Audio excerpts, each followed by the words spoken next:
And let's get straight to the source with the chairman of the House Foreign Affairs Committee, Texas Congressman Michael McCaul. Congressman, thank you for being here. President Biden says that the U.S. will continue to stand with, quote, the brave people of Ukraine. But a vocal faction of your party is saying no to more money. Do you think your party will eventually vote to pass another aid package to Ukraine? Well, I do think the majorities, both House and Senate, support this effort. We'll be meeting with Zelensky on Thursday. That would be House Republican leadership. But I think we also need answers. I mean, to have a supplemental dropped on us, we need to know, a lot of members want to know, what is the plan for victory? Why aren't we putting the weapons into Ukraine that they need to win rather than a slow, bleeding survival rate that was counterproductive to the counteroffensive? So I think you have Republicans wanting to support this, but seeing the administration not really managing it very well. And they also want to make sure that our NATO partners are paying their fair share of the price tag on this. But a lot of the Republicans who are voicing opposition to funding, more funding for Ukraine, aren't making those conditions. You know, some of them are. People like Speaker McCarthy is talking about wanting to know where it's going, but several of them are not. They're not saying they have questions. They're just saying no more funding, period.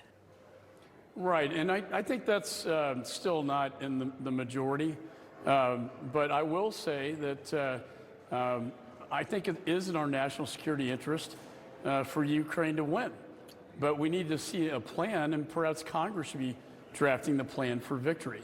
And I think that's one of the bigger issues here, is that we don't want a long, dragged-out war. Putin wants a war of attrition, and that's what he's getting right now. And the longer this drags out, the more difficult it's going to be, because he knows he can drive the will of the American people down and perhaps our European partners. I want to see Ukraine win because it has enormous stakes from a national security standpoint.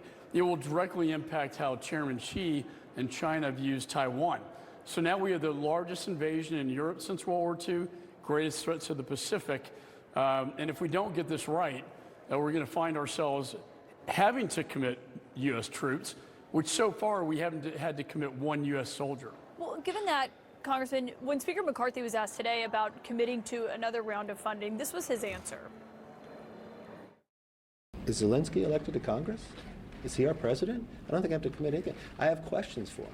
Where's the accountability on the money we already spent? What is the plan for victory? I think that's what the American public wants to know.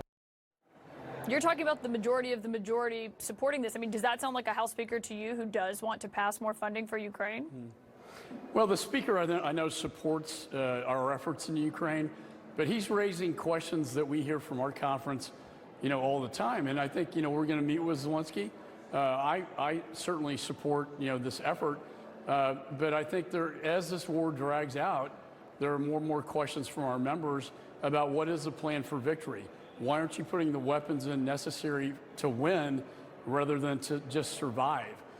This counteroffensive has not gone as well as we had hoped, and we don't want a long, dragged-out war of attrition. But the White House and Jake Sullivan have taken the slow walk in terms of weapon systems. Why aren't they giving the ATACMS that can hit Crimea? I don't understand that, and I've been a strong critic about this. Now, I'm going to support Ukraine because it's the right side of history and the right thing to do, but there are mounting and growing questions within our party and our conference, and questions that, quite frankly, deserve answers. I also want to ask you, given you are the chairman of House Foreign Affairs, about this deal that was made to bring 5 Americans who were wrongfully detained in Iran home. I mean, we saw their families celebrating, crying as they were finally able to greet them and to hug them. Do you think that this was the wrong deal?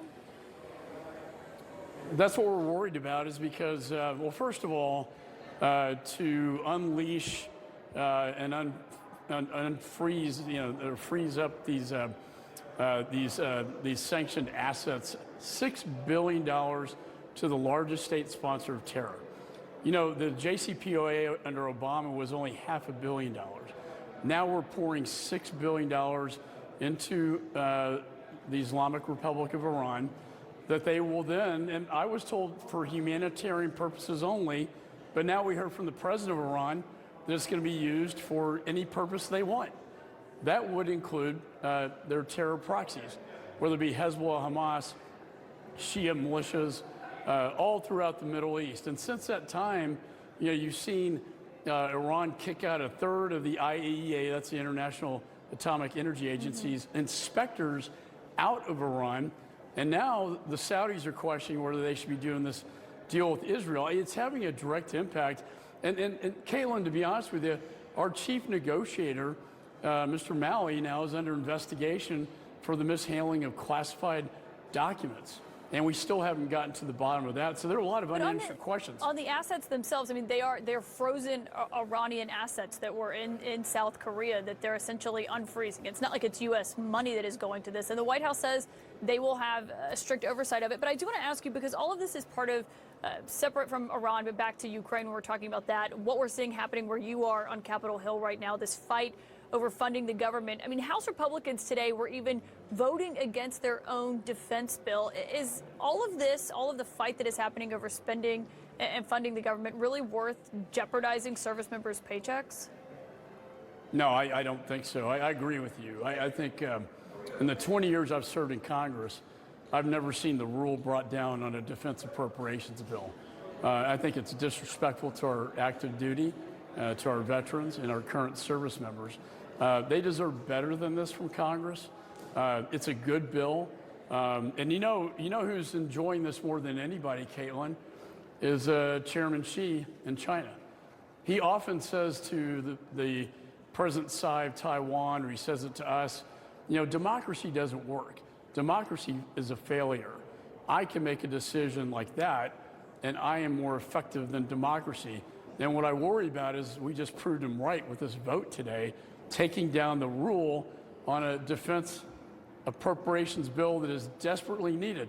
I'm a conferee to the National Defense Authorization Bill, which is an authorization, but for God's sakes, if we're going to authorize but not fund our Department of Defense, we're putting ourselves in jeopardy and emboldening our adversaries, which I would say, this Ukraine thing is tied to that as well, because, you're talking about Iran putting drones in Ukraine. Now Putin is begging Kim Jong-un, panhandling for weapons and money, and he's aligned with this So why is your unholy party alliance. so dysfunctional? Why can't they get these spending bills passed?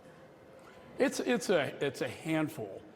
You're But talking they're about, able to take down potentially not funding the government. I think, against the will of the American people. You're talking about 5 members that don't represent the conference, in my judgment. They may have their own reasons, but I don't quite understand it. And I think it's dangerous because our adversaries are watching. And when they see something like this take place on the House floor, it only emboldens our adversaries. It does not strike any fear into them. And that's dangerous. I want to follow up with you on something you said recently about the impeachment inquiry that has just been launched into President Biden. This is what you said for our viewers who didn't hear that. With respect to foreign policy decisions the president may have made, or vice president at that time, with respect to money coming in to try to tie the two. We don't have the evidence now, but we may find it later. Congressman, are you acknowledging that you do not have the evidence against President Biden? If so, why pursue that impeachment inquiry? Why not just have the committees that were having these investigations continue to do so? Why take this next step if there's not evidence to back it up? Well, I think there isn't. I mean, I was a U.S. attorney. I think there's there's enough predication to open an investigation into that. And what do I mean? $20 million in wire transfers going to Hunter Biden and possibly family members. And it's not just me. The judge, the federal judge, threw out the plea agreement, which is almost unprecedented, based upon the amicus brief of the IRS, the whistleblower, that talked about how his leads to the family were cut off by higher levels at the Justice Department. That's not supposed to happen at Justice, and that's why the federal judge did what she did. It's also why Merrick Garland has now appointed Weiss